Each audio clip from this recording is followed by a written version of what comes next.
اعوذ باللہ من الشیطان الرجیم بسم اللہ الرحمن الرحیم اللہم صلی علی محمد وآل محمد وجل فرد مجمعین۔ ویورز، آج کا ہمارا ٹاپک ابتدائے فرن نشین اور عہد میثاق کا پارٹ 3 بیان کیا جاتا ہے۔ تو چلیں شروع کرتے ہیں۔ بسم اللہ الرحمن الرحیم۔ الحمد للہ رب العالمین والصلاة والسلام علی سید الانبیاء المرسلین محمد وآل طیبین الطاہرین، اما بعد۔ امیر المومنین حضرت علی ابن ابی طالب علیہ السلام نے فرمایا، کمال تصدیق توحید ہے، اور کمال توحید تنزیہ اخلاص ہے، اور کمال تنزیہ اخلاص یہ ہے کہ اس سے صفتوں کی نفی کی جائے، کیونکہ ہر صفت شاہد ہے کہ وہ اپنے موصوف کی غیر ہے، اور ہر موصوف شاہد ہے کہ وہ صفت کے علاوہ کوئی چیز ہے۔ لہٰذا جس نے ذات الہی کے علاوہ صفات مانے، اس نے ذات کا ایک دوسرا ساتھی مان لیا، اور جس نے اس کی ذات کا کوئی اور ساتھی مانا، اس نے دوئی پیدا کی۔ جس نے دوئی پیدا کی، اس نے اس کے لیے جزء بنا ڈالا، اور جو اس کے لیے اجزاء کا قائل ہوا وہ اس سے بے خبر رہا، اور جو اس سے بے خبر رہا اس نے اسے قابل اشارہ سمجھ لیا، اور جو قابل اشارہ سمجھ گیا اس نے اس کی حد بندی کر دی، اور جو اسے محدود سمجھا وہ اسے دوسری ہی چیزوں کی قطار میں لے آیا۔ ویورز، ہم نے پارٹ 2 میں جس ٹاپک کا تذکرہ کیا تھا، اس میں ان تمام انبیاء نے اقرار کر لیا تھا جب اللہ تعالیٰ نے ان کو حکم دیا کہ کیا اب تم اس عہد و پیمان پر ایک دوسرے کے گواہ بن جاؤ گے، تو انہوں نے ہاں میں اقرار کیا۔ پھر رب العزت نے فرمایا، دیکھو میں بھی تمہارے ساتھ گواہ ہوا چاہتا ہوں۔ خالق عالم نے اپنی ربوبیت اور نبی صلی اللہ علیہ وسلم کی نبوت پر ایمان کا عہد لیتے وقت پیغمبروں کے علاوہ کسی کو ایک دوسرے پر گواہ نہیں بنایا، اور نہ وہ خود کسی کی گواہی میں شامل ہوا۔ آخر اس کی وجہ کیا تھی؟ کیونکہ پروردگار عالم نے اور اس کے علم میں یہ بات تھی کہ حضور پاک صلی اللہ علیہ وسلم کا زمانہ کوئی نبی نہ پائے گا۔ اس کے باوجود اقرار کا لیا جانا اس بات کی دلیل ہے کہ یہ عہد و پیمان گروہ انبیاء کے لیے پیغمبر آخر الزمان صلی اللہ علیہ وآلہ وسلم پر ایمان کی علامت بن جائے۔ چنانچہ ہر نبی نے اپنے اس عہد پر قائم رہے، اور شب معراج میں ہر نبی نے بیت المقدس میں رسول اللہ صلی اللہ علیہ وسلم کے پیچھے نماز پڑھ کر اس عہد کی تجدید و تصدیق کی۔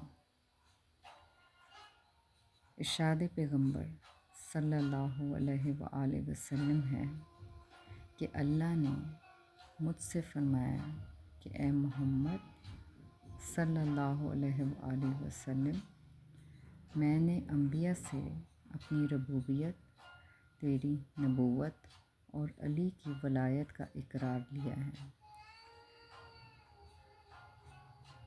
امیر المومنین حضرت علی علیہ السلام کا ارشاد گرامی ہے کہ خدا نے کلمہ کن سے ایک نور پیدا کیا اور اس نور سے میرے بھائی محمد صلی اللہ علیہ وآلہ وسلم کو، مجھے اور میری ذریت کو خلق فرمایا۔ بس ہم ہی نور اللہ ہیں، ہم ہی روح اللہ ہیں اور ہم ہی کلامت اللہ ہیں۔ خدا کو مخلوق دیکھ نہیں سکتی مگر ہماری وجہ سے اس کی ذات و صفات کو سمجھ سکتی ہے۔ پھر خدا نے تمام انبیاء سے ہم پر ایمان لانے کا اور ہماری نصرت کا عہد لیا، اور خود میرا عہد میرے بھائی رسول خدا صلی اللہ علیہ وآلہ وسلم کے ساتھ اس طرح لیا کہ ہم ایک دوسرے کی مدد و نصرت کرتے رہیں۔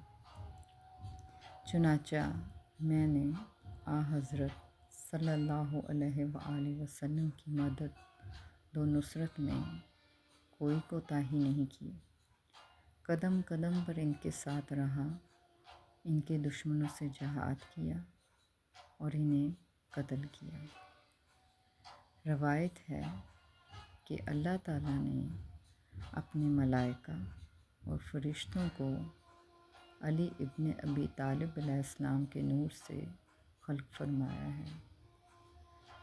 جس وقت انبیاء و مرسلین سے یہ عہد لیا جا رہا تھا، اس وقت پیغمبر آخر الزمان صلی اللہ علیہ وآلہ وسلم کے ساتھ ان کے اہل بیت طاہرین علیہ السلام بھی حجاب و انوار کے پردوں میں تھے، اور جس وقت آدم علیہ السلام آب و گل کے درمیان تھے، اس وقت بھی یہ مقدس ہستیاں علم لدنی کی مالک تھیں، اور شاید یہی وجہ تھی کہ امیر المومنین حضرت علی ابن ابی طالب علیہ السلام نے یہ دعویٰ کیا کہ اگر میرے لیے مسند قضا بچھا دی جائے اور میں اس پر بیٹھ جاؤں تو توریت والوں کے لیے توریت سے، انجیل والوں کے لیے انجیل سے، زبور والوں کے لیے زبور سے، اور قرآن والوں کے لیے قرآن سے فیصلہ کر دوں گا۔ اور شاید اسی بنا پر آپ نے منبر سے یہ اعلان کیا کہ اے لوگو، جو پوچھنا چاہو پوچھ لو، قبل اس کے میں تمہارے درمیان سے اٹھ جاؤں۔ قسم بخدا میں زمین کے راستوں سے زیادہ آسمان کے راستوں سے واقف ہوں۔ میرے اندر بے شمار علوم بحر ذخار کی طرح موجیں مار رہے ہیں۔ میں اسرار نبوت کا خزانہ ہوں۔ میں گزرے ہوئے لوگوں کے حالات و واقعات سے واقف ہوں، اور ان امور کو بھی جانتا ہوں جو آئندہ پیش آنے والے ہیں۔ مجھ سے کتاب خدا کے بارے میں سوال کرو، قسم خدا کی کوئی آیت ایسی نہیں کہ جس کے متعلق مجھے علم نہ ہو، کہ وہ دن کے اجالے میں نازل ہوئی یا رات کی تاریکی میں، پہاڑ پر نازل ہوئی یا میدان میں۔ ان اقوال، روایات اور آیات مساق سے واضح ہے کہ روز اول پروردگار نے انبیاء سے اپنی وحدانیت، نبی صلی اللہ علیہ وآلہ وسلم مرسل کی نبوت اور علی علیہ السلام کی ولایت کا اقرار لیا، اور جب وہ اس اقرار کی منزل سے گزر چکے تو ان کے لیے منصب نبوت کا انتخاب ہوا۔ اس سے ظاہر ہے کہ انبیاء کے ایمان کی علامت اور منصب کی بنیاد اللہ کی ربوبیت، نبی صلی اللہ علیہ وآلہ وسلم کی نبوت اور علی علیہ السلام کی ولایت کا اقرار ہے۔ اس میں کمی کی کوئی گنجائش نہیں ہے۔ اگر ہم تینوں جزوں میں سے کسی ایک جزو میں بھی کمی واقع کرتے ہیں تو ایمان نہیں رہ سکتا اور مسلمان نہیں رہ سکتا۔ ویورز، آج کا ٹاپک اتنا ہی، اب باقی کا ہم انشاءاللہ پارٹ 4 میں بیان کریں گے۔ والسلام۔ اللہم صلی علی محمد وعلی محمد وجل فرجہم اجمعین۔